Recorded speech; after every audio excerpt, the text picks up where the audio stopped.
நாட்டவர்க்கும் இறைவா போற்றி. ஏகம்பத்துரையந்தாய் போற்றி. பாகும் பெண்ணுருவானாய் போற்றி. அண்ணாமலையம் அண்ணா போற்றி. கண்ணார் அமுதக்கடலே போற்றி. தென்தில்லை மன்றினில் ஆடி போற்றி. இன்றனக்காரமுதமானாய் போற்றி. காவாய் கனகத்திரளே போற்றி. கைலை மலையானே போற்றி போற்றி. அருள் தரும் பன்னார் மொழியம்மையுடன் அமர் திரு நனாவுடையார் திருவடிகள் போற்றி போற்றி. திருச்சிற்றம்பலம் தில்லையம்பலம். புளியர்கோன் வெப்பொழித்த புகழியர்கோன் கழல் போற்றி. ஆளிமிசை கல்மிதப்பில் அணைந்த பிரான் அடி போற்றி. வாழி திருநாவலூர் வன்தொண்டர் பதம் போற்றி. ஊழிமலி திருவாதபூரர் திருத்தாள் போற்றி.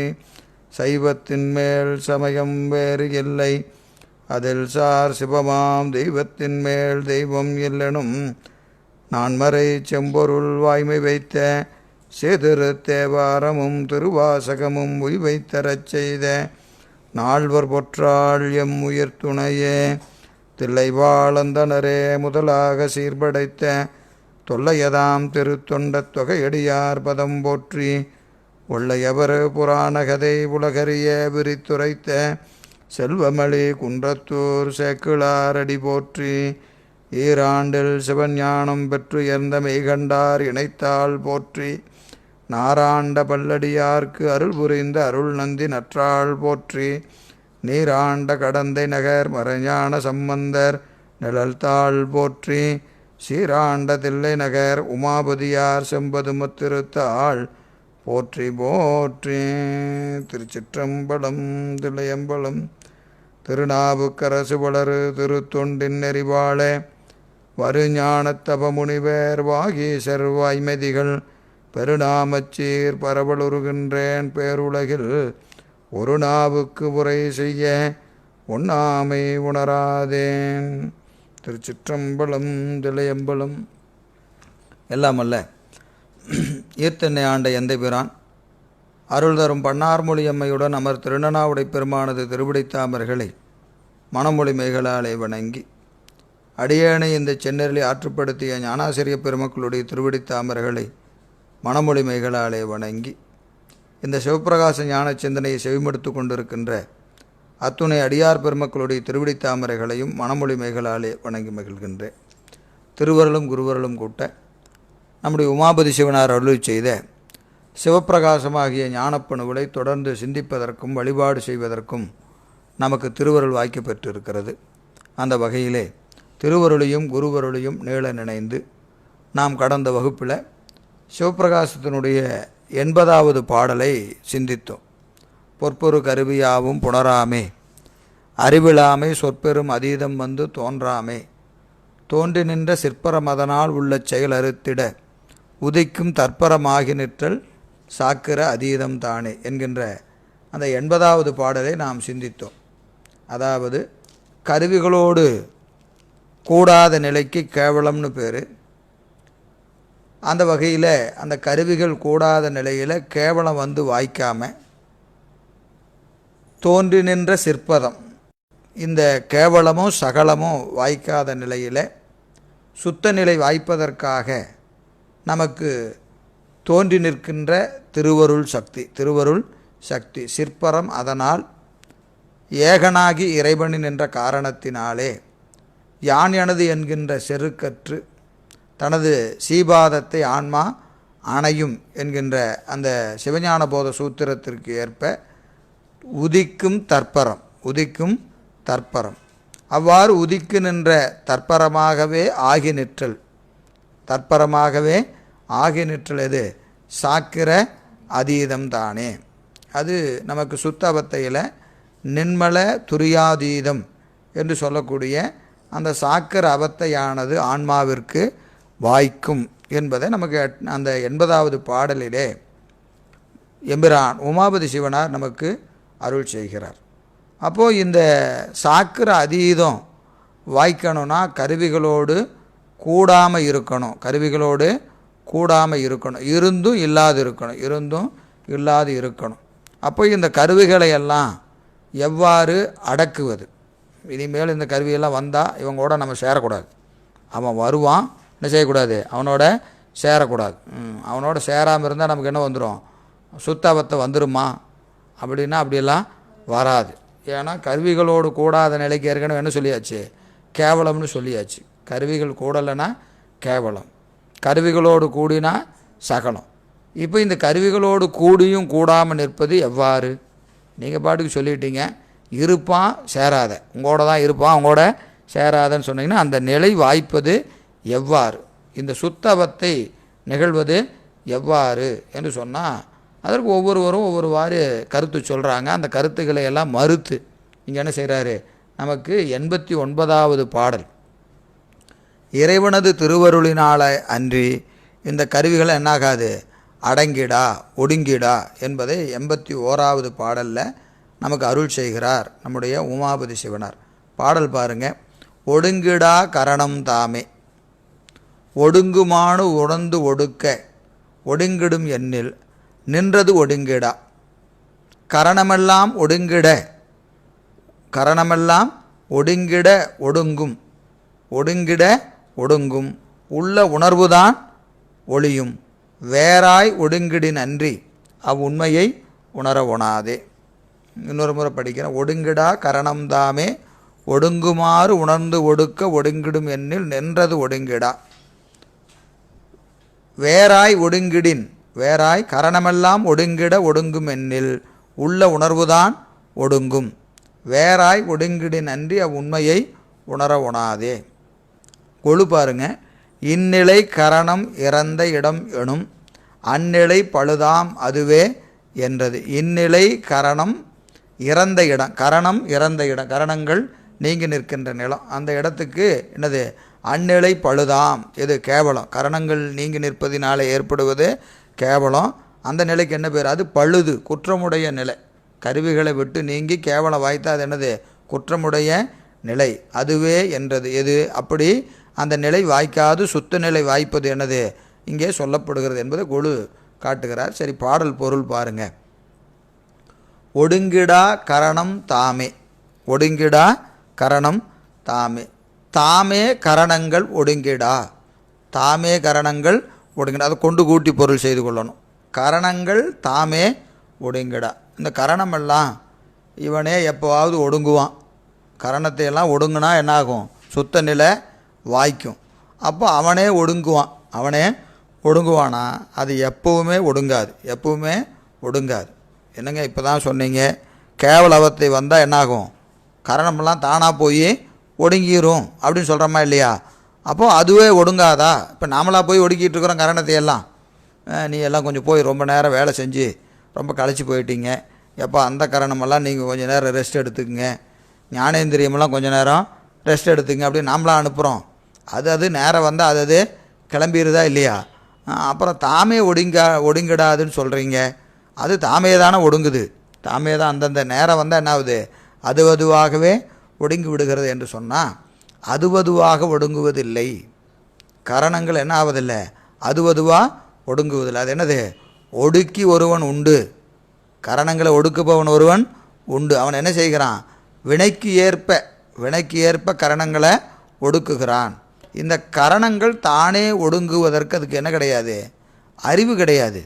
அதெல்லாம் சடம், அதனால் என்ன ஆகாது, அது நேரத்தை பார்த்துக்கிட்டே இருந்து எப்படா 9:30 ஆகும், இவன் எப்போ முடிப்பான், போய் நம்ம ஒடுங்குவோம் அப்படின்னு அந்த கரணமெல்லாம் என்ன செய்யாது, மணியெல்லாம் பார்த்துட்டு இருக்காது. அது என்ன செய்யும், அது பெருமான் ஒடுக்குனாதான் அது ஒடுங்கும், பெருமான் ஒடுக்குனாதான் ஒடுங்கும். அதுக்கு என்ன கிடையாது, அறிவு கிடையாது. இது நமக்கு ரொம்ப சிவஞான போதர் ரொம்ப அழகாக சொல்கிறார்.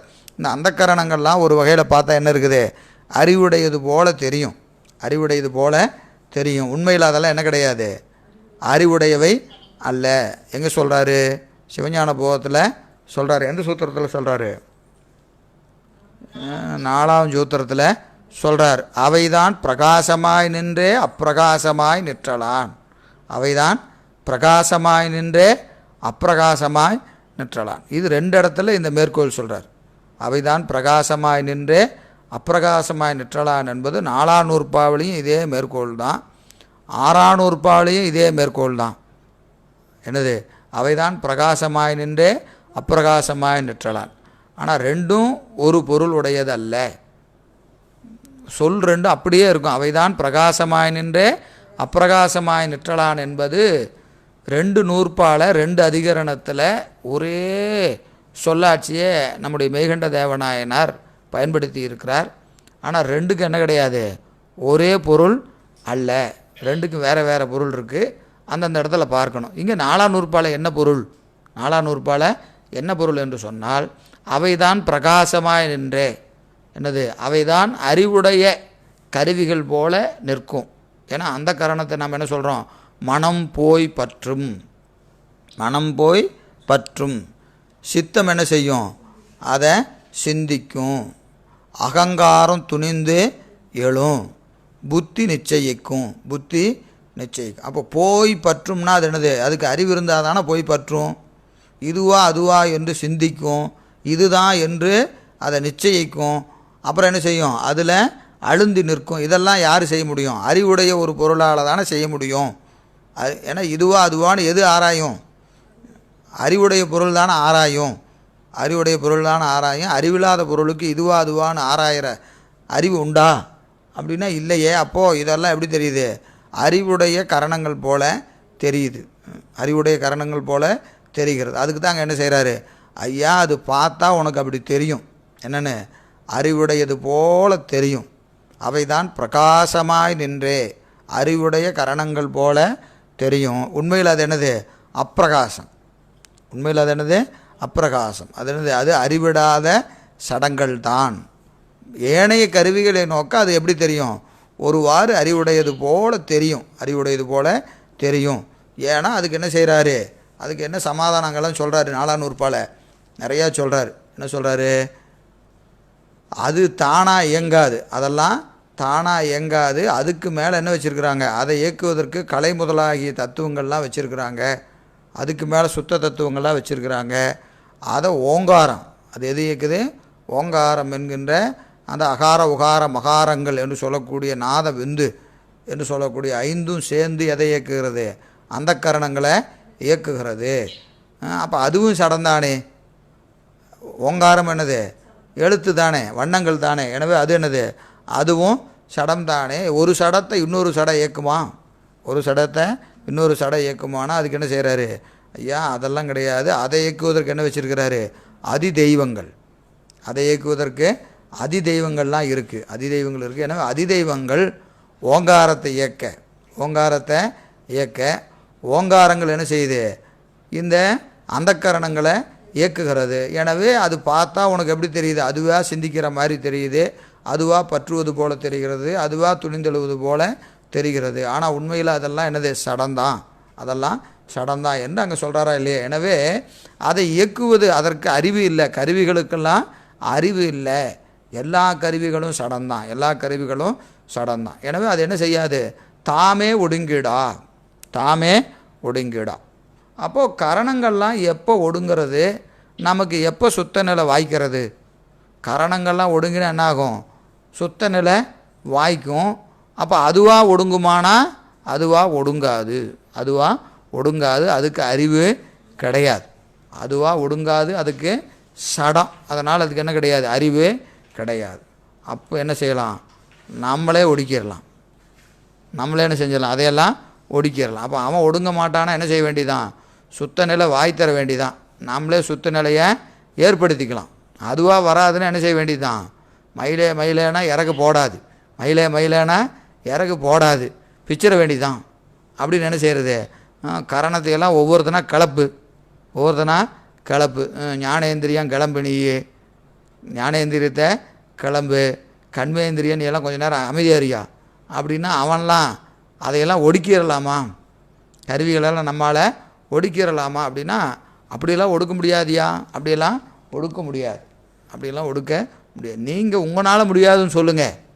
யார் சொல்கிறா, யோக பாவனை, யோக பாவனையில் நாங்கள்லாம் ஒடுக்குறோம் தெரியுமா, என்னத்தை ஒடுக்குறோம், கருவிகளை எல்லாம். அப்படியே யோகம் போயிருக்கீங்களா, யோகம் போனீங்கன்னா என்ன செய்வாங்க, அப்படியே உங்கள் மூச்சை கவனிங்க, மூச்சை அப்படியே படுத்துட்டு என்ன செய்யுங்க, சாந்தி ஆசனம்.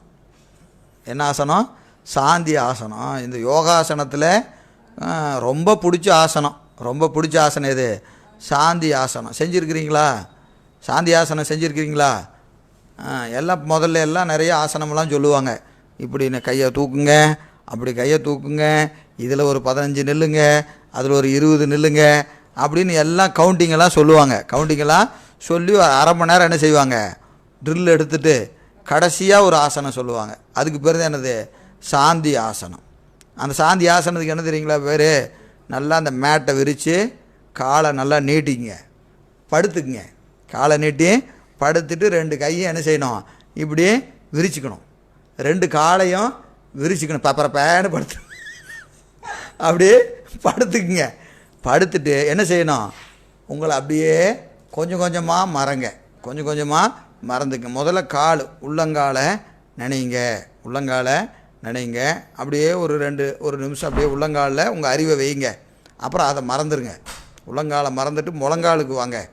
அப்புறம் கொஞ்ச நேரத்தில் என்ன செய்யுங்க, அதை மறந்துடுங்க, அதை மறந்துடுங்க. அப்புறம் இடுப்புக்கு வாங்க, அப்புறம் நெஞ்சுக்கு வாங்க, தலைக்கு ஒவ்வொன்றா அப்படியே நினச்சிக்கிட்டே வந்து அதை என்ன செய்யணும், ஒவ்வொன்றா மறந்தீங்கன்னா அப்புறம் என்ன ஆகும், அப்படியே உங்களை மறந்து அப்படியே இருப்பீங்க, உங்களை மறந்து இருப்பீங்க. அவன் யோகாசனம் செஞ்சதில் டயர்டில் தூங்கிடுவான். யோகாசனம் செஞ்ச டயர்டில் என்ன செஞ்சிடுவான், அவன் நல்லா படுத்து தூங்கிடுவான். அவன் என்ன சொல்லுவான், உங்களுக்கு கருவிகள்லாம் ஒடுங்கிருச்சு, கருவியெல்லாம் இப்போ என்ன ஆயிடுச்சு, எல்லா கருவியும் ஒடுங்கிருச்சு அப்படின்னு சொல்லுவாங்க. அதுக்கு பேர் என்ன ஆசனம்? சாந்தி ஆசனம்.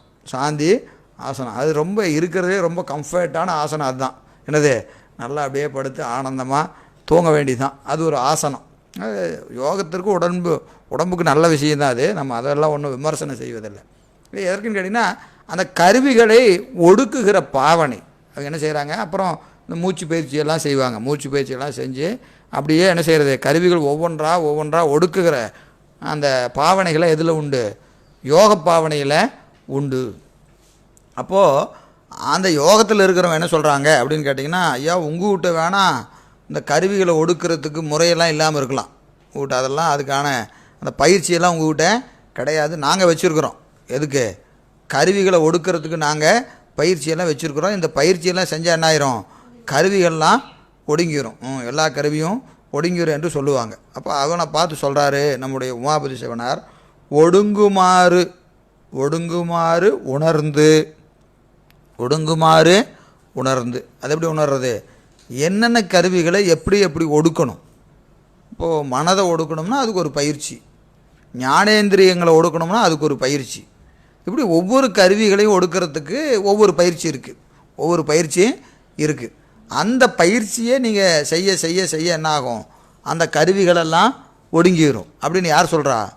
சித்தாந்தி சொல்கிறது இல்லைங்க, யோகத்தில் சொல்கிறாங்க. என்னது? ஒடுங்குமாறு. எதெல்லாம்? கருவிகளெல்லாம் ஒடுங்குமாறு உணர்ந்து. இது எப்படியெல்லாம் ஒடுக்கணும், ஒவ்வொரு கருவியையும் எப்படி ஒடுக்கணும்னு அது என்ன செய்கிறாங்க, உணர்ந்து ஒடுக்க. எதை ஒடுக்க? கருவிகளை ஒடுக்க. அப்படி ஒடுக்குனா என்ன ஆயிரும், ஒடுங்கிடும் எண்ணில். அப்படி ஒடுக்குனா இந்த கருவியெல்லாம் ஒடுங்கிடும். அப்போ என்ன வந்துடும், சுத்த நிலை வந்துடும். ஏன்னா நீங்கள் என்ன சொல்கிறீங்க, கருவியை விட்டு நீங்கன்னா என்ன ஆகும், சுத்த நிலை வரும்னு சொல்கிறீங்களா இல்லையா? சுத்த நிலை வரும். அப்போ இந்த கருவிகளை ஒடுக்கிறதுக்கு நாங்களாம் என்ன வச்சுருக்குறோம், எங்கிட்ட சில பயிற்சியெல்லாம் வச்சுருக்குறோம். அதனால் யோகத்தில் என்ன வந்துடும், சுத்த நிலை வரும். யோகத்தில் சுத்த நிலை வரும் என்று அவர்கள் சொல்கிறாங்க. யார்? யோக பாவனை செய்கிறவங்க சொல்கிறாங்க. அதை என்ன செய்கிறாரு, நின்றது ஒடுங்கிடா. ஐயா நீ ஒடுக்கிறதெல்லாம் சரிதான், நீ சொல்கிறபடியே வச்சுக்குவோம்,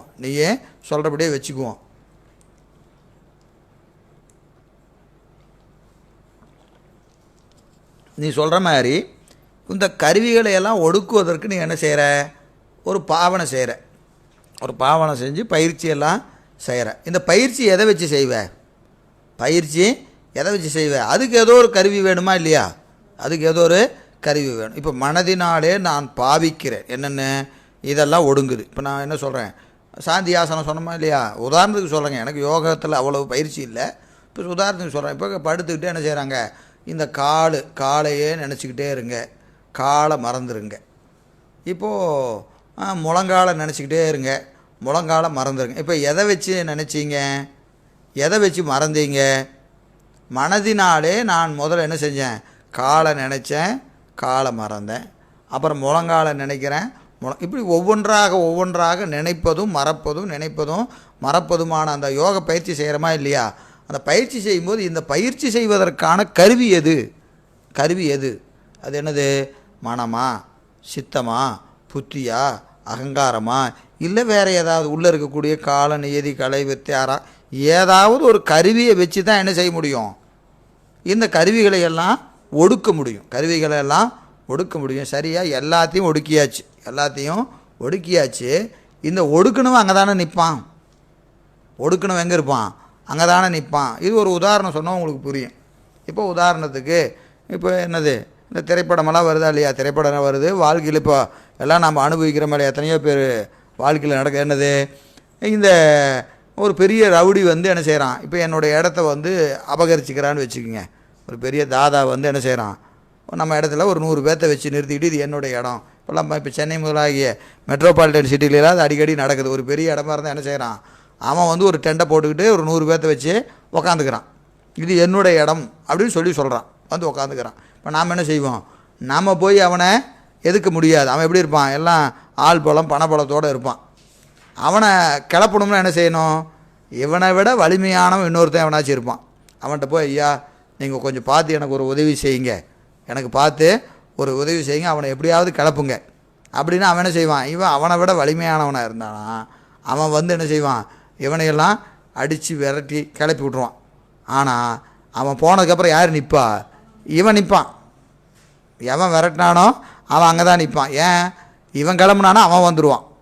இவன் கிளம்புனா அவன், அப்போ அவன் மீண்டும் வராமல் இருக்கணும்னா இவன் அங்கேயே நிற்கணும். அப்போது எதை வைத்து ஒடுக்குகிறோமோ அந்த கருவி அங்கே தானே இருக்கும். அப்போ அந்த கருவி இல்லாமல் நீங்கள் ஒடுக்க முடியாது. வீடை சுத்தம் பண்ணுறீங்கன்னா, வீடெல்லாம் சுத்தம் பண்ணுறீங்க இல்லையா? சுத்தம் பண்ணால் என்ன இருக்கும், தொடப்பத்தை வச்சு சுத்தம் பண்ணுறீங்க. எல்லாம் சுத்தம் பண்ணதுக்கப்புறம் என்ன இருக்கும், தொடப்பம் இருக்க தான் செய்யும். தொடப்பத்தை என்ன செய்ய முடியாது, அது அங்கே தான் இருக்கும். தொடப்பம் அங்கே தான் இருக்கும். அப்போது ஒரு கருவியை கொண்டு இன்னொரு கருவியை அடைக்கணும் என்று சொன்னால், எதனால் அந்த கருவியை அடக்கிறோமோ அந்த கருவி எங்கே இருக்கும், அது அங்கே தான் இருக்கும். அப்புறம் என்னாச்சு, எல்லா கருவியும் ஒடுங்கியாச்சு அப்படின்னு சொல்லலாமானா, ஒரு கருவியை தவிரங்க எல்லா கருவியும் ஒடுங்கிருச்சு. ஏன், ஒடுக்கின கருவி இங்கே தான் இருக்குது. இப்போ மனதினாலே நான் பாவித்து கருவிகளை ஒடுக்கினேன்னா இப்போ நான் எப்படி சொல்லணும், எல்லா கருவியும் நீங்கிருச்சுன்னு சொல்ல முடியுமா?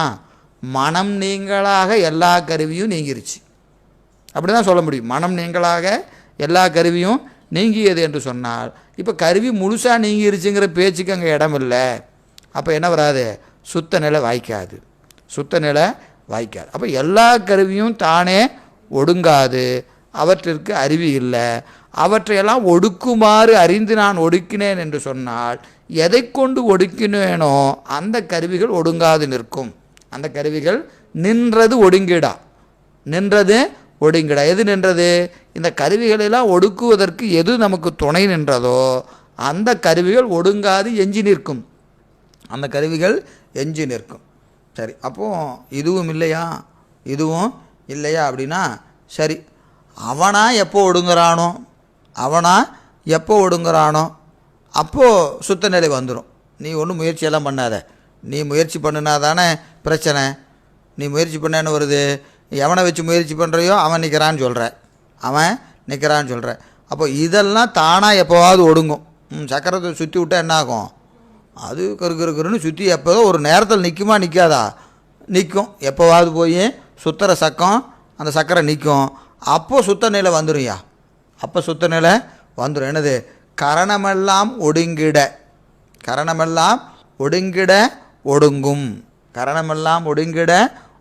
அதுவும் தானாக ஒடுங்குகிற போது அது எப்போ, அதுக்கு ஏன் இவ்வளோ கஷ்டப்படுற, அதுதான் தினமும் ஒடுங்குதா இல்லையா? அதுவாக ஒடுங்கிட்டு தான் இருக்குது. அப்போ அதுக்கு பேர் சுத்தம்னு சொல்லுவியாயா? அதுவாக ஒடுங்குதுன்னா, அது ஒடுங்கும் போது என்ன வந்துடுது, உள்ள உணர்வு தான் ஒடுங்கும். அப்போ உணர்வும் ஒடுங்கி நீ கேவலத்தில் தான் கிடப்ப. அதுவாக ஒடுங்குகிற போது நீ எங்கே கிடக்கிற, உள்ள உணர்வு ஒன்றும் இல்லாமல் நல்ல ஆனந்தமாக நீயும் நானுமா ஏகபோகமாய் எது ஆணவத்தோடு அத்துவிதமாய். தாய்மானவர் அப்படி தான் சொல்கிறாரு. ஆணவத்தோடு அத்துவிதமாய் நிற்பது போல மெய்த்தாணுவோடு நிற்பது எக்காலம்னு கேட்குறாரு. என்னது மெய்த்தாணுவோடு, ஆணவத்தோடு நிற்கிற மாதிரி மெய்த்தாணுவோடு நில்லுங்கிறார். அப்போது நீ அவனோட கூடணும்னு சொல்லிட்டு நீ எவனோட கூட்டிகிட்ருக்கிற? ஆணவத்தோடு இல்லையா கூட்டிகிட்ருக்கிற? ஆணவத்தோடு தான் கூடுவேன். அதுவாக ஒடுங்குச்சுன்னா அதுதான் வரும். அதுவாக ஒடுங்குன்னா என்ன வந்து சேரும்? கேவலம்தான் வந்து வாய்க்கும். உள்ள உணர்வு தான் ஒளியும், உள்ள உணர்வு தான் ஒளியும். அப்புறம் எங்கே போய் சுத்தம் வாய்க்காது. அப்போது 3 கண்டிஷன் சொல்லியாச்சு. தானே ஒடுங்குமான்னு கேட்டால் அது சடம் ஒடுங்காது, சடம் ஒடுங்காது. நாம் ஏதாவது முயற்சி செஞ்சு ஒடுக்கலாமா? நாம் முயற்சி செய்யலாமான்னா முயற்சி செய்யலாம். எதை வச்சு செய்கிறையோ அது நிற்கும், எதை வச்சு செய்கிறையோ அது நிற்கும். அப்போ அதுவாக ஒடுங்கட்டும்னு காத்திருக்கலாமா? அப்படின்னா உனக்கு கேவலம்தான் வந்து சேரும், கேவலம்தான் வந்து சேரும். அப்போது வேறு என்ன பண்ணுறது? அப்படின்னா வேறாய் ஒடுங்கிடின் இவற்றிற்கு வேறாய். இந்த 3 கண்டிஷன் சொன்னமா இல்லையா? இப்போது அந்த 3க்கு வேறாய் எது? அருளோடு கூடி இவற்றிற்கு வேறாய், அருளோடு கூடி ஒடுங்கிடின் அன்றி. அருளோடு கூடினால் அன்றி. இதுபோல சூரியன் வந்த பொழுது இந்த மாயா கருவிகளெல்லாம், மாயா தனுவிளக்காகியவைகளெல்லாம் இருந்தும் பயனற்ற நிலை, எப்போ சூரியன் வந்த பிறகு என்ன ஆவதில்லை? இந்த விளக்குகளினாலே ஒரு பயனும் விளைவதில்லை. எனவே அதுபோல வேறாய் ஒடுங்கிடின் அன்றி இந்த உண்மையை என்ன செய்ய முடியாது? உணராது. உண்மை என்னது? சத்து. உண்மை என்பது சத்து. இந்த சத்தாகிய சிவத்தை உணர முடியாது. அப்போது சத்தாகிய சிவத்தை உணர வேண்டும் என்று சொன்னால் மேலே சொன்னவற்றிற்கு வேறான திருவருளோடு கூடி நின்றால் அன்றி மெய்யாகிய சிவத்தை நம்மால் என்ன செய்ய முடியாது? அறிய முடியாது. எனவே இது என்னாகணும்? இதுக்கு ஒரே வழி அருளோடு கூடுவது தான். அப்போ அருளோடு கூடினால் என்னாகும்? இந்த கரணங்களெல்லாம் என்னாகும்? இருந்தும் நம்மை வாதியா அது பந்திக்காது. கரணங்களெல்லாம் என்ன செய்யாது? பந்திக்காது. அவை அது பாட்டுக்கு எதையோ செஞ்சுக்கிட்டு இருக்கோம். நமக்கு அதை பற்றி என்ன செய்யுதுங்கிற பற்றி கவலையெல்லாம் இல்லை. ஏன்னா அவர்கள் என்னோடு நிற்கிறாங்க? அருளோடு கூடி நிற்பவர்களுக்கு இந்த கரணங்களினாலே இன்பமோ துன்பமோ வாய்ப்பதில்லை. எனவே அவர்களுக்கு தான் என்னாகும்? உண்மை என்று சொல்லக்கூடியது சத்தாகிய சிவத்தை உணர முடியும்.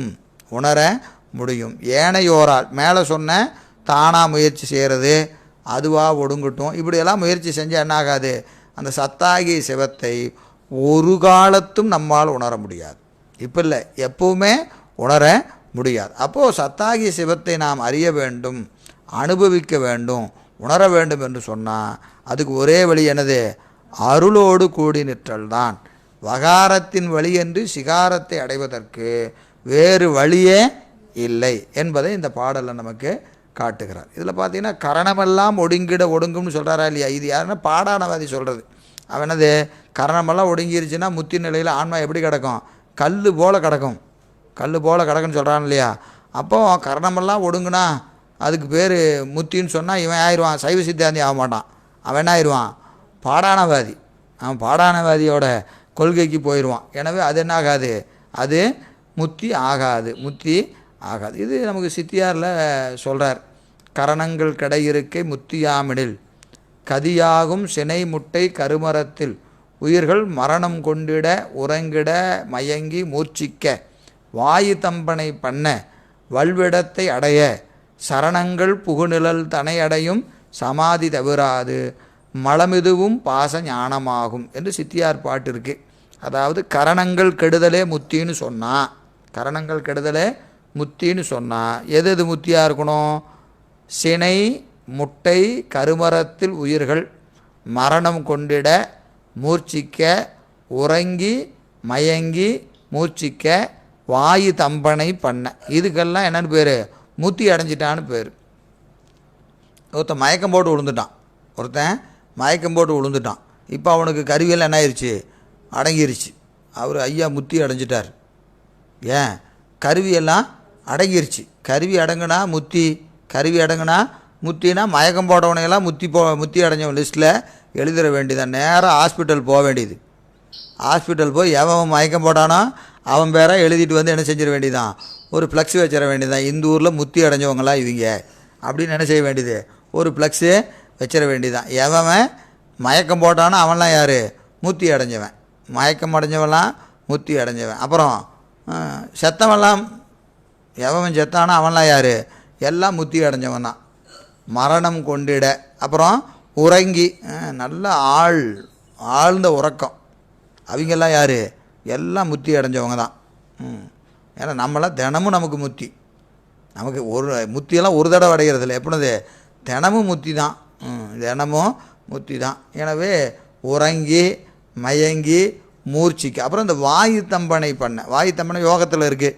அந்த மூச்சு பயிற்சி செய்வாங்க. அப்போ என்னது, மூச்சு அப்படியே அடக்கி நிற்கிறது, மூச்சு அடக்கி நிற்கிறது. அப்போ அவங்களுக்கெல்லாம் கருவியெல்லாம் ஒடுங்கி நிற்கும், கருவியெல்லாம் ஒடுங்கி நிற்கும். அப்போ என்னது, அவரெல்லாம் முத்தி அடைஞ்சிட்டார், அவரெல்லாம் முத்தி அடைஞ்சிட்டாருன்னு சொல்ல வேண்டியதுதான். அப்போ அதெல்லாம் முத்தியா, அதெல்லாம் முத்தி அல்ல என்பதை இங்கே அந்த சித்தியார் பாட்டில் சொல்கிறார். அப்புறம் வேறாய் ஒடுங்கிடின் என்பது என்ன அப்படின்னு பார்த்தீங்கன்னா, அந்த பெருமானுடைய திருவடியை அறிந்து அவனுடைய அந்த அருளிலே அடங்கி நிற்பது தான் என்பது அங்கே சொல்லுகிறார். சரி, அப்போது இந்த அருளோடு கூடுவது எவ்வாறு? முதல்ல அந்த 80வது பாட்டில் என்ன செஞ்சார், இந்த சாக்கிர அதீதத்தின் இயல்பு சொன்னார். சாக்கிர அதீதம் எப்படி வாய்க்கும் அப்படின்னா, கருவிகளெல்லாம் ஒடுங்குனா சாக்கிர அதீதம் வாய்க்கும். ஐயா, கருவிகளை எப்படி ஒடுக்கிறதுனா அருளோடு கூடியா, அருளோடு கூடு. அது என்னாகும், உனக்கு அந்த சாக்கிர அதீத அனுபவம் வாய்க்கும் அப்படின்னு சொல்கிறார். ஐயா, அருளோடு கூடுறது எப்படி, அதை சொல்லுங்க. அருளோட கூடுன்னு சொல்லிட்டு போயிட்டா அது எந்த கடையில் விற்கிது, போய் அந்த அருளை எங்கே வாங்கிட்டு வர்றது? கூடுங்கன்னா நாங்கள் என்ன கூடவா மாட்டேங்கிறோம். அந்த அருளோடு கூடுறதை எப்படின்னு முதல்ல சொல்லுங்கள், அருளோடு கூடுறத சொல்லுங்கள் அப்படின்னு மாணவர் கேட்குறாங்க. யாரை, உமாபதி சிவனாரை. அருளோடு கூடுதல் எவ்வாறு? ஐயா, அருளோடு கூடுறதுனா என்ன, ஒன்றும் ரொம்பலாம் சிரமப்படாத,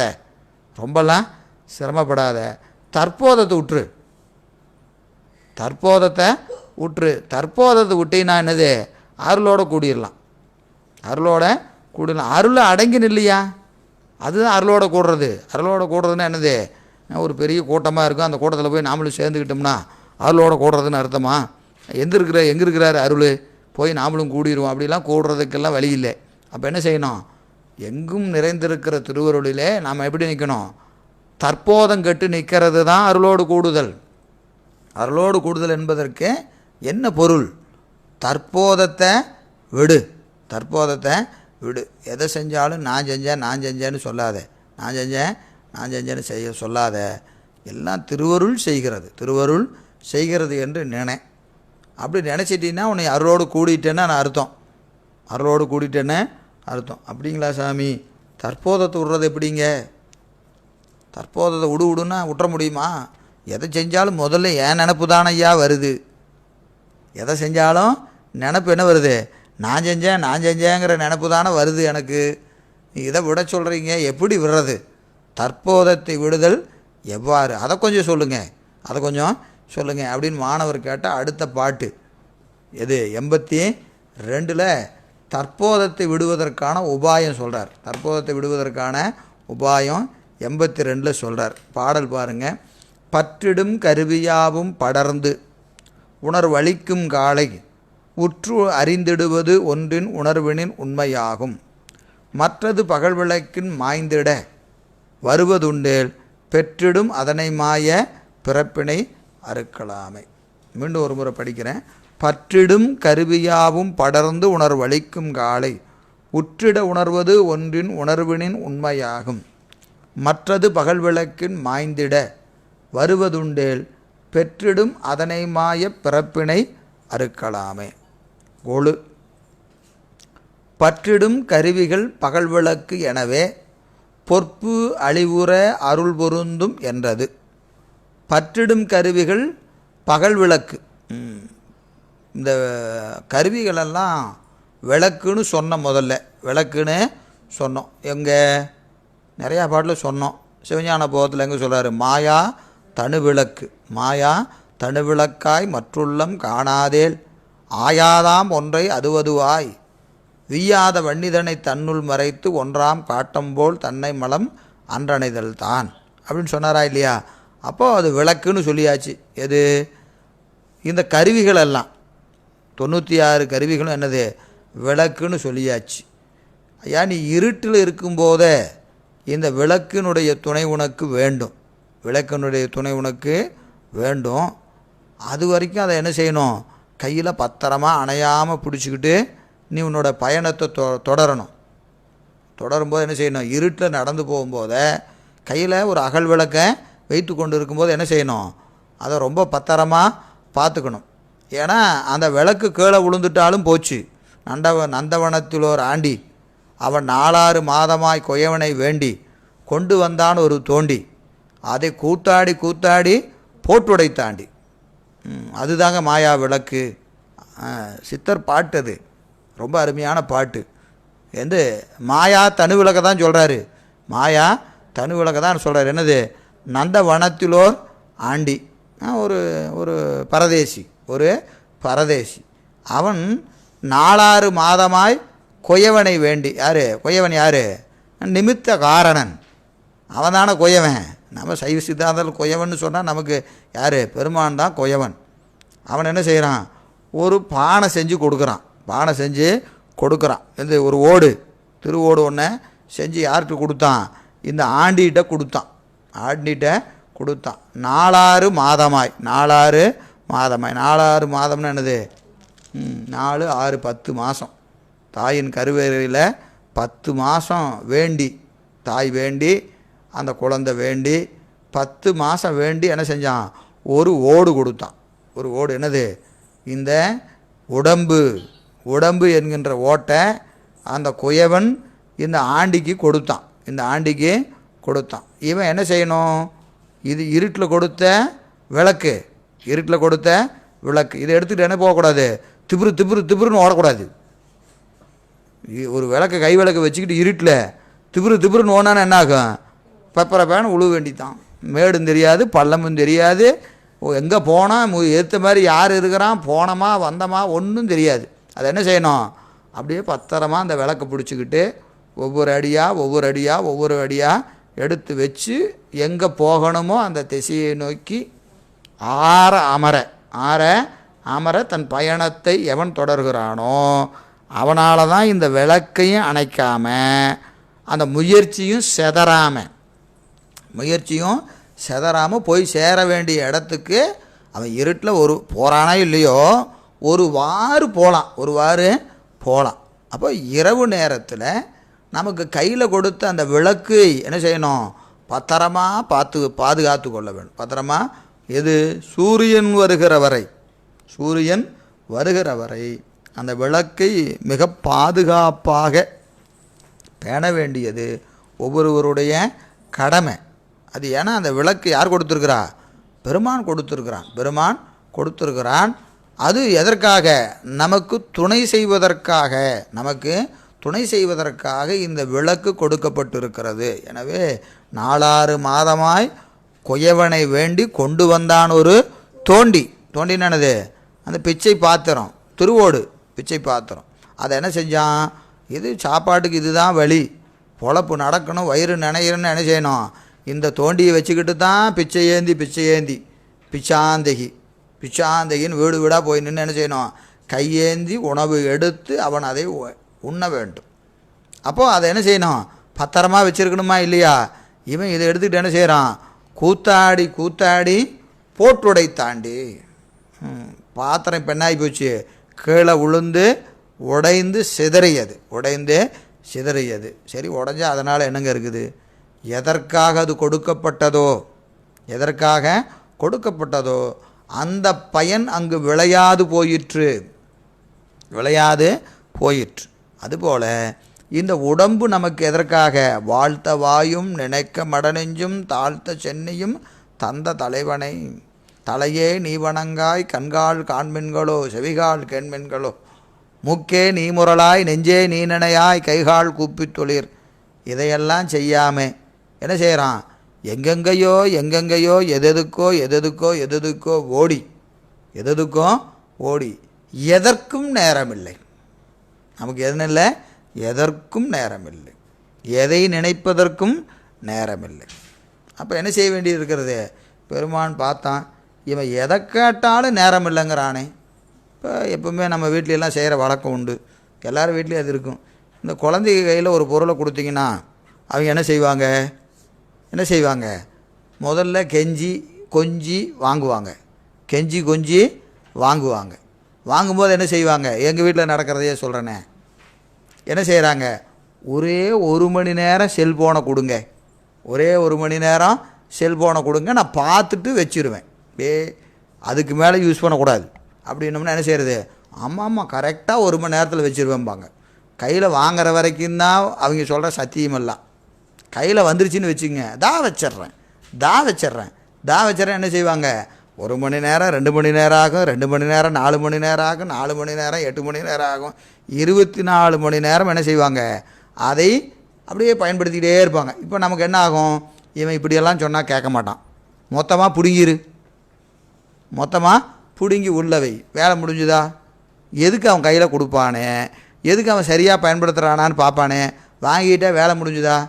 இது நம்ம வீட்டில் சாதாரணமாக நம்ம எல்லார் வீட்லையும் நடக்கும். ஒரு குழந்தைகளில் நீங்கள், ஏன்னா அதை அவர்கள் சரிவர பயன்படுத்தாத போது நம்ம என்ன செய்ய வேண்டியதாக இருக்குது? மொத்தமாக அதை எடுக்க வேண்டியதாக இருக்கிறது இல்லையா? இது நம்ம ஒரு வீட்டில் எல்லார் வீட்லையும் நடக்கக்கூடிய ஒரு விஷயம். அதுதான் இன்றைக்கி நடந்திருக்கிறது. நமக்கு பெருமான் ஒரு வாய்ப்பை கொடுத்து, பிறப்பை கொடுத்து, இதையெல்லாம் ஓடு செய்ய, கொஞ்சமாவது வழிபாடு செய்ய, உயிருக்கானவற்றை சிறிது நினை நமக்கு என்ன செய்கிறாரு? கொடுக்குறாரு. நமக்கு என்னது? நேரமே இல்லைங்க அப்படின்னு ஓடிக்கிட்டே இருக்கிறான். எங்கே பார்த்தாலும் ஓடிக்கொண்டு இருக்கிறான். அப்படி ஓடும்போது என்ன செய்ய வேண்டியதாக இருக்குது? மொத்தமாக அவனை நிறுத்தியானார். வீட்டை விட்டு வெளியே போனேன்னா உசுறு போயிடும்னு அவன் இப்போ வீட்டில் எல்லாம் மூஞ்ச மூடுங்கிறான், கையை கழுவுங்கிறான், வெளியே போகாதேங்கிறான், பஸ்ஸில் போகாத, ரயிலில் போகாத. இப்போ உட்காந்துட்டு யோசிக்கிறான், ஏன் நாம் என்ன பண்ணுனா இத்தனை நாள். அப்போது இது ஏன் இந்த வாழ்க்கையில் இப்படி ஒரு சூழ்நிலை வருகிறது என்று சொன்னால், இந்த போட்டு உடைத்தாண்டி எல்லாம் போட்டு உடைச்சாச்சு. இந்த பிறவியை பெருமான் எதற்கு கொடுத்திருக்கிறான் என்பதை சிந்திப்பதற்கு கூட நமக்கு நேரம் கிடையாது. அதனால் என்ன செஞ்சார்? எல்லாம் முதல்ல நில்லு. இந்த ஓட உனக்கு அட்வைஸ் பண்ணால் உனக்கு புரியாது, ஓடுறவன்ட்டு அட்வைஸ் பண்ணால் புரியாது. முதல்ல எல்லாம் நில்லியானார். ஓடுறவெல்லாம் எல்லாம் என்ன செய்ய? ஆனால் அட்டென்ஷன் ப்ளீஸ்னு என்ன செஞ்சார்? எல்லாம் லாக்டவுன். நிறுத்து. முதல்ல என்ன வேலை செஞ்சாலும் பரவாயில்ல, உயிரே போகிற வேலையாக இருந்தாலும் பரவாயில்ல, நிறுத்து அப்படின்னு நிற்க வச்சதுக்கப்புறம் தான் இப்போ எத்தனையோ பேர் என்ன செய்கிறாங்க? செல்ஃப் அனாலிசிஸ் நடந்துக்கிட்டு இருக்குது. எல்லா அறிவிலையும் நம்ம இதுக்கு ஓடணுமே, அதை ஓடணும், நாளைக்கு இதை செய்யணும்னு நினச்சோம், இத்தனை திட்டம் போட்டோம், என்னையா ஒன்றுமே நடக்கலை, இப்படி ஆகிப்போச்சு அப்படிங்கிற ஒரு சிந்தனையை சிந்திக்கக்கூடிய ஒரு காலமாக பெருமான் நமக்கு இப்போ இப்படி ஒரு சூழ்நிலை கொடுத்துருக்கிறாரா இல்லையா? இப்போ என்ன நின்று போச்சு நீங்கள் நினச்சி பாருங்கள். கிட்டத்தட்ட 3 மாதம் முடிஞ்சு போச்சு, வேலைக்கு போகல, ஒன்றும் ஆகலை. என்ன குறைஞ்சி போச்சு? சாப்பிடாமல் இருந்தோமா, தூங்காமல் இருந்தோமா, என்ன குறைஞ்சி போச்சு? எப்படியோ அளக்கிறபடியே பெருமான் அளந்து கொண்டு தானே இருக்கிறான். கொஞ்சம் கூட குறைச்ச இருக்கலாம். பெருமான் என்ன செய்கிறாரு? அளக்கிறபடியே இன்றைக்கி ஏதோ ஒரு வகையில் எல்லா உயிருக்கும், கல்லுக்குள் இருக்கிற தேரைக்கும் உணவு கொடுக்கிற பரம்பொருள் நமக்கும் இன்று அந்த உணவை கொடுத்து கொண்டு தானே இருக்கிறான். ஆனால் நமக்கு அரை மணி நேரம் ஒதுக்க சொன்னால் என் வாழ்க்கையே வீணாக போயிருங்க அப்படின்னு பேசிகிட்டு இருக்கிறோம். நம்ம ஒரு அரை மணி நேரம் ஒரு வழிபாடு செய்யுங்க, ஒரு 5 எழுத்தை 108 முறை சொல்லுங்கள், 5 எழுத்தை 108 முறை சொல்லுங்கன்னு சொன்னால் நமக்கு என்ன கிடையாது? நேரம் கிடையாது சார். என்ன அரை மணி நேரம் என்ன இது பண்ண சொல்கிறீங்க, அரை மணி நேரம் சொல்கிறீங்கன்னு என்ன செய்கிறாங்க? அதை யாரும் அதை காது கொடுத்து கேட்பதற்கு யாரும் தயாராக இல்லை. எனவே அந்த வகையில் இங்கே நமக்கு என்ன செய்கிறாருங்க? இந்த உடம்பு மாயா தனுவிளக்கு. இது எப்போ இருளிலே இருக்கிற போது அது என்னாகும், அது ஒளி விளக்காக இருக்கும். அப்போது இது தேவைதான், இது தேவைதான், இந்த விளக்கு தேவைதான். ஆனால் அதே சமயம் பகல் வந்துருச்சு, பகல் வந்தாச்சு. இப்போ என்ன செய்கிறது, அந்த விளக்கை பிடிச்சிக்கிட்டு அப்படியே மெல்ல ஒருத்தன் நடந்துட்டு போயிருந்தான்னு வச்சுக்கோங்க, அவனை பார்த்து என்ன செய்வான், ஏடா இப்படி இருக்கிற, ஏன் இன்னும் என்ன ஆகிட்ட, எல்லாம் சூரியன் வந்தாச்சு, இந்த விளக்கை வேற பிடிச்சிக்கிட்டு போயிட்டுருக்குறே, அதை கொஞ்சம் ஒரு ஓரத்தை தான் வெய்யேன், ஒரு ஓரத்தில் வெய்யின்னா அதை கையில் வச்சுக்கிட்டே சுற்றிட்டு திரிகிற. அப்போ அவன் என்ன ஆயிடுவான், அவனுக்கு வேறு பேர். இரவில் அந்த விளக்கை சரியாக பயன்படுத்தலைன்னா அவனுக்கு வேறு பேர். பகலில் அதை தூக்கிட்டு ஒருத்தன் சுற்றிட்டு இருந்தானா அவனுக்கு வேறு பேர், அவனுக்கு வேறு பேர். அப்போ என்ன செய்யக்கூடாது, இரவிலே அந்த விளக்கை கைவிடுதல் குற்றம், இரவிலே விளக்கை கைவிடுதல் குற்றம், பகலிலே அதை தூக்கி கொண்டு சுற்றுவது அதுவும் குற்றம், அதுவும் குற்றம். அப்போ எது வரைக்கும் காத்திருக்கணும், சூரியன் வருகிற காலம் வரை இந்த விளக்கை பேண வேண்டும். சூரியன் வந்த பிறகு இது நமக்கு பயன்படாது என்று என்ன செய்யணும், கைவிடுதல் வேண்டும். அதை என்ன செய்யணும், கைவிடுதல் வேண்டும். அதை தான் இங்கே என்ன சொல்கிறாருங்க, அந்த பற்றிடும் கருவியாவும் படர்ந்து, பற்றிடும் கருவியாவும் படர்ந்து உணர்வு அளிக்கும் காலை, உணர்வு அளிக்கும் காலை. இது நமக்கு பற்றி நின்று இதுவரைக்கும் என்ன செய்ததுங்க, இந்த அறிவை விளக்கம் செய்த கருவி, அறிவை என்ன செய்தது, விளக்கம் செய்த அந்த கருவி இப்போ என்ன ஆகுறதுங்க, அதை ஒரு கால எல்லையில் விடணும், கால எல்லையில் விடணும். எனவே அந்த கால எல்லை வந்த பிறகு அதை என்ன செஞ்சிட்ருக்கூடாது, அதை பிடிச்சிக்கிட்டு இருக்கக்கூடாது. எனவே உணர்வளிக்கும் காலை உற்றிட உணர்வது ஒன்றின் உணர்வினின் உண்மையாகும். அப்போ அந்த கருவிகளை பற்றி நின்று ஒரு கால எல்லை வர நாம் என்ன செய்யணும், பூசை முதலானவற்றையெல்லாம் தொடர்ந்து செய்து அதனால் அருள் நலம் நமக்கு வாய்க்க வேண்டும், அருள் நலம் நமக்கு வாய்க்க வேண்டும். எனவே உற்றிட உணர்வது ஒன்றின் உணர்வினின் உண்மையாகும், உணர்வினின் உண்மையாகும். உணர்வு என்பது என்னதுங்க, உணர்வுனாவே திருவருள் தான், சிவஞானம்தான், சிவஞானம்தான். எனவே அந்த சிவஞானத்தினாலே இந்த கருவி என்னாகும், இந்த அறிவை பெறும். உற்றிட உணர்வது ஒன்றின் உணர்வினின் உண்மையாகும். மற்ற அது எது, அந்த கருவிகள்லாம் மற்ற அது பகல் விளக்கு என மாய்ந்திட. அப்போது ஒரு கால எல்லை வரைக்கும் சிவஞானம் வாய்க்கிற வரைக்கும் இந்த கருவிகளை வைத்துக்கொண்டு நாம் முயற்சி செய்வதும் பயிற்சி செய்வதும் சாதனை செய்வதும் எல்லாம் செய்து வரணும், சாதனை செய்வதெல்லாம் செய்து வரணும். அப்படி சாதனை செய்த நிலையில் என்னாகும், அது வாய்த்திட, எது வாய்த்திட, சிவஞானம் வாய்த்திட. வாய்த்த பிறகு இந்த விளக்கு என்ன ஆயிரும், பகல் விளக்கு, பகல் விளக்கு ஆயிரும். அப்போ பகல் விளக்கு ஆகிட்டு என்ன ஆயிட வேண்டியதான், அதை விட்டுற வேண்டியதான். பகல் விளக்கு ஆனதுக்கப்புறம் அதை என்ன செய்யக்கூடாது, தூக்கிட்டு சுற்றக்கூடாது. எனவே பகல் விளக்கென மாய்ந்திட, பகல் விளக்கென மாய்ந்திட என்னது, உற்றிட உணர்வது ஒன்றினின் உண்மையாகும். மற்றது பகல் விளக்கில் மாய்ந்திட வருவது உண்டேல், வருவது உண்டேல். எது, அந்த விளக்கை நாம் என்ன செய்யணும், பகல் விளக்கு என்று கழித்திட அதனால் வருவது ஒன்று உண்டேல், வருவது ஒன்று உண்டேல். அதனால் என்ன ஆகணும் அப்படின்னா,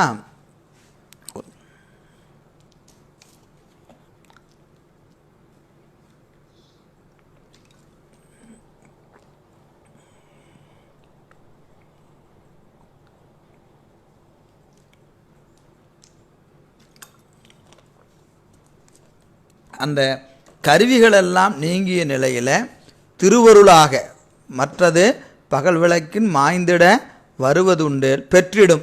எதனை, இதனை மாய, எதனை மாய, கருவிகள் மாயுமாறு பெற்றிடும். பெற்று என்னாகும், மாய பிறப்பினை அறுக்கலாமே. மாயப்பிறப்பு, மாயா பிறப்பு, மாயப்பிறப்பு என்பது என்ன செய்யணும், மாயா பிறப்பு, மாய்தல் இல்லாத பிறப்பு, மாய்தல் இல்லாத பிறப்பு. இன்னொன்று மாயப்பிறப்புனா மயக்கத்தை செய்கிற பிறப்பு, மயக்கத்தை செய்கிற பிறப்பு. ஏன், இந்த பிறப்பில் தான் நமக்கு என்ன தகராறு, இந்த கருவியை பிடிச்சிட்டு இருக்கிற வரைக்கும் கருவி என்ன செய்யும், மயக்கத்தை தான் செய்யும், மயக்கத்தை தான் செய்யும். காரணம் அது எதை காட்டும், உலக போகங்களை தான் காட்டும். கருவிகள் எல்லா நேரத்துலையும் உலக போகங்களை தான் காட்டும். எனவே அதை விடுத்து கருவிகளை பற்றி நிற்கின்ற நிலை விட்டு அருளை பற்றி நிற்கிற நிலை வாய்க்கும். அருளை பற்றி நிற்கிற நிலை வாய்க்கும். எப்போ வாய்க்கும்? இந்த கருவிகளை சார்ந்து நிற்கின்ற நிலை நமக்கு விடணும். கருவிகள் விடணும். அப்படி விட்டால் என்னாகும்? அந்த அந்த சுட்டறிவு என்று சொல்லக்கூடிய நிலை கெட்டு, சுட்டறிவு என்கின்ற நிலை கெட்டு ஆன்ம அறிவில் சிவஞானம் விளங்கும். அதாவது இந்த தற்போதத்தை விடணும்னு சொன்னாரா இல்லையா? தற்போதத்தை விடணும். தற்போதத்தை எப்படி விடணும் அப்படின்னா, இந்த பாட்டில் எங்கெங்க தற்போதை விடுறதுக்கு என்னங்க சொல்லியிருக்கிறார்? கருவியை பற்றாத சிவத்தை அருளை பற்றி நில் என்று சொன்னால், இங்கே தற்போதத்தை எங்கேருந்து விடுறது? தற்போதத்தை எங்கேருந்து விடுறது அப்படின்னு கேட்டிங்கன்னா, நாம் எந்த விடயத்தை பற்றினாலும் இது கருவிகளின் வாயிலாகத்தான் நாம் பற்றி கொண்டு இருக்கிறோம். எந்த விடயத்தை அனுபவிக்கும் போது முதல்ல என்ன செய்யணும்? அந்த அனுபவிக்கும் போதே ஒரு உணர்வு நமக்கு வரணும். இப்போ நம்ம எதனால் அனுபவிச்சுட்ருக்குறோம்? கருவியின் மூலமாக தான் அனுபவிச்சுட்ருக்குறோம். ஒரு நல்ல ஒரு லட்டை வாங்கி சாப்பிட்றோன்னு வச்சுக்கோங்க. அந்த சாப்பிடும்போதே நினச்சி பார்க்கணும், இந்த லட்டு ஒரு அசத்து பொருள், லட்டு ஒரு அசத்து. இப்போ எதாவது செய்கிறோம்? நாவினால் சுவைத்து கொண்டு இருக்கிறோம். இது ஒரு பெரிய இன்பம் இல்லை, ஒரு பெரிய இன்பம் இல்லை, சி இவ்வளோதானா அப்படின்னு ஒரு நினச்சிங்கன்னா அதுக்கு மேலே லட்டு உள்ளே போகாது. இது ரொம்ப அருமையாக இருக்குது அப்படின்னு நினச்சோம்னா என்ன ஆகும்? இன்னொன்று வைங்க அப்படின்னு கேட்போம். அப்போ முதல்ல அந்த உலக விடயங்களை அனுபவிக்கிற போது, உலக விடயம் எதாக இருந்தாலும் சரி, அதை அனுபவிக்கும் போதே இது ஒரு பெரிய இன்பம் இல்லை என்கின்ற ஒரு நினைப்பு நமக்கு அறிவில் வரணும். அது பேரின்பத்திற்கு இது தடை, பேரின்பத்திற்கு இது தடை என்கின்ற ஒரு அறிவு நமக்கு வரணும். அப்படி அந்த அனுபவிக்கும் போது நினைக்கணும், அனுபவிச்சுட்டு நினைக்கிறதில்ல. அந்த இன்பத்தை அனுபவிக்கும் போதே இது நமக்கு பெரிய இன்பத்தை தராது அப்படின்னு ஒரு நினப்பு அங்கே வந்ததுனாவே என்னாகும்? ஏதோ ஒரு நாள் இதை விடுகிற ஒரு வாய்ப்பு நமக்கு வந்து சேரும். எனவே அந்த வகையில் மாயப்பிறப்பினை அறுக்கலாமே, மாயப்பிறப்பினை அறுக்கலாம். அப்போது சிவஞானத்தோடு கூடினால் நமக்கு என்ன வரும்? தற்போதம் கெடும். சிவஞானத்தோடு கூடினால் தற்போதம் கெடும். சரி, இப்போது இந்த ஆன்ம லாபத்தில் இந்த ஞானம் என்று சொல்கிறீங்களே, இந்த ஞானம்னா என்ன? அந்த ஞானம் ஒன்றா பலவா, ஞானம் ஒன்றா பலவா என்கின்ற அந்த ஐயத்திற்கு என்ன செய்கிறாரு? அடுத்த பாடல் நமக்கு ரொம்ப அருமையான ஒரு விடை சொல்கிறார். பாருங்கள், அடுத்த பாடல் ஞானத்தினுடைய வகை. ஞானமே வீடு பேற்றிற்கு சிறந்த சாதனம், என்பதை இங்கே சொல்கிறார். இப்போ ஞானம்னு சொன்னாவே நம்ம நேராக எங்கே போக வேண்டியதுதான்? எட்டாம் நூற்பா தான் ஞானத்திற்கு. ஞானமே சிறந்த சாதனம். முதல் அதிகரணத்தில் தவத்தினில் உணர்த்த. இரண்டாவது அதிகரணம் தம்முதல் குருவுமாய் உணர்த்த. மேற்தவமாவது என்னது? சரியை கிரியா யோகங்களை செய்துளி நன்னறியாகிய ஞானத்தை காட்டி அல்லது மோட்சத்தை கொடான் அப்படின்னு சொல்கிறாரா இல்லையா? எனவே அதுக்கு ஞானம் பெறணும்னா என்ன இருக்கணும்? சரிகிரி யோகங்களை முற்றுவித்திருக்கணும். சரிகிரி யோகங்களை முற்றுவித்து அதுக்கு என்ன பேர்? தவம்னு பேர். தவம். இதெல்லாம் நிறையா தடவை சொல்லியாச்சு. இருந்தாலும் திரும்ப சொல்லிக்கிட்டே இருக்க வேண்டியதான். அதுக்கு தானே, இந்த ஞானத்துக்கு தான் இத்தனை பாடு. அதனால் என்ன செய்வோம்? திரும்ப சொல்லுவோம், திரும்ப கேட்போம். மனசில் அது எங்கே? இந்த நீர்மேல் எழுத்து அப்படி அழியாமல் எப்படி இருக்கணும்? அப்படியே கல்லில் பொதித்த எழுத்து போல் பதியணும். இது எட்டாம் நூற்பாலிருந்து எல்லா செய்திகளும் நமக்கு எப்படி இருக்கணும்? கல்வெட்டு மாதிரி உள்ள அப்படியே பதிஞ்சு நிற்கணும். அதனால் என்ன செய்யணும்? ஒரு முறையெல்லாம் சொன்னால் பத்தாது, மீண்டும் சொல்லிக்கொண்டே இருக்கணும். எனவே முதல் அதிகரணம் தவத்தினில் உணர்த்த வேண்டி ஆன்மாக்களுக்கு முர்ச்சை தவத்தால் ஞானம் நிகழும் என்றதுன்னார். ஏது என்ன செய்தார்?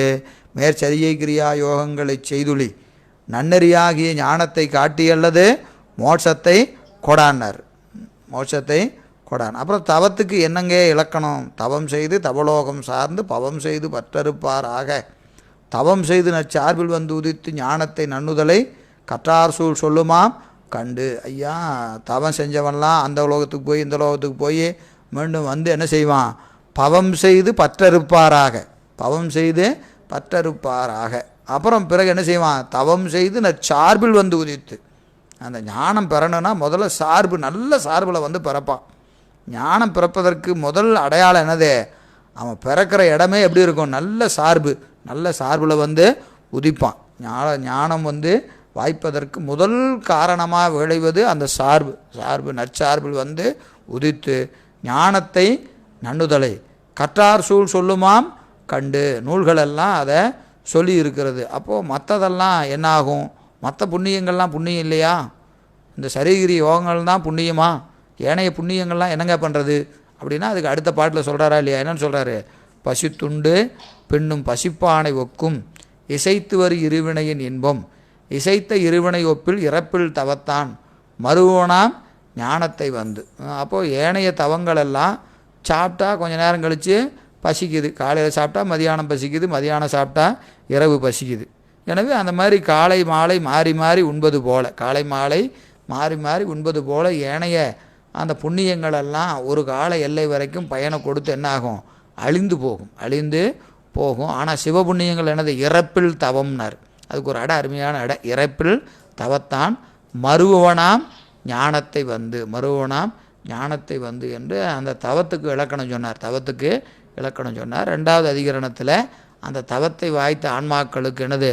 தமது முதல் தானே குருவுமாய் வந்து உணர்த்தும்னு சொன்னார். தவம் முதல் அவன் அந்நியமின்றி சைத்தன்ய சொரூபியாய் நற்றலான், அந்நியமின்றி சைத்தன்ய சொரூபியாய் நற்றலான் என்று அதெல்லாம் சொல்கிறார். எனவே ஞானம் என்பது எவ்வாறு வாய்க்கும்னா, முற்றை தவமுடைய ஆன்மாக்களுக்கு தமது முதலே தானே குருவுமாய் வந்து ஞானத்தை என்ன செய்யும்?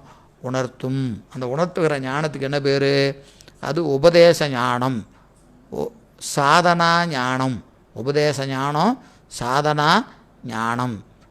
அது என்ன செய்யணும்? அதை வைத்து கொண்டு சாத்திய ஞானமாகிய அனுபவ ஞானத்தை ஆன்மா பெறணும் என்பதெல்லாம் நமக்கு அங்கே சொல்கிறார். எனவே ஞானம் நமக்கு ஒன்று என்று சொன்னாலும் அதில் பல பிரிவுகளெல்லாம் உண்டு, படிகள் உண்டு. ஞானத்தில் படிகள் உண்டு. ஞானத்திற்கு படி சரியகிரிய யோகம், ஞானத்திற்கு படி சரியகிரிய யோகம். ஞானத்தில் படி இருக்கிறது, ஞானத்திலும் படிகள் இருக்கிறது. அது என்ன என்பதை இந்த பாட்டில் சொல்கிறார். 83வது பாட்டில் சொல்கிறாரு. சித்தியாரில் சிவஞான போதத்தில் ரொம்ப விரிவான செய்திகள்லாம் இருக்குது. இந்த செய்தியை நாளை சிந்திப்போம் என்று சொல்லி இந்த அளவில் நிறைவு செய்கின்றோம். என்றும் இன்பம் பெருகும் இயல்பினால் ஒன்று காதலித்து உள்ளமும் ஓங்கிட மன்றுளார் அடியார் அவர் வான்புகள் என்றதெங்கும் நிலவி உலகலாம் வான்முகில் வளாது பெய்க மணிவளம் சுரக்க மன்னன் கோன்முறை அரசு செய்க குறைவிலாது உயிர்கள் வாழ்க நான்மறை அறங்கள் ஓங்க நர்த்தவம் வேள்வி மல்க மேன்மைகுள் சைவநீதி விளங்குக உலகமெல்லாம் மேன்மைகுள் சைவநீதி விளங்குக உலகமெல்லாம் மேன்மைகுள் சைவநீதி விளங்குக உலகமெல்லாம். கைலாயப் பரம்பரையில் சிவஞான போத நெறி காட்டும் வெண்ணை பயில்வாய்மை மெய்கண்டான் சந்ததிக்கோர் மெய்ஞான பானுவாகி குயிலாரும் பொழில் திரு ஆவடுதுறைவாள் குருநமச்சிவாய தேவன் சைலாதி மரபுடையோன் திருமரபு நீடூடி தலைக்கமாதோ தென்னாடுடைய சிவனே போற்றி எந்நாட்டவர்க்கும் இறைவா போற்றி ஏகம்பத்துரை எந்தாய் போற்றி பாகம் பெண்ணுரு வானாய் போற்றி காவாய் கனகத் திரளே போற்றி கைலை மலையானே போற்றி போற்றி அருள் தரும் பன்னார் மொழியம்மையுடன் அமர் திருநனா உடையார் திருவடிகள் போற்றி போற்றி. திருச்சிற்றம்பலம்.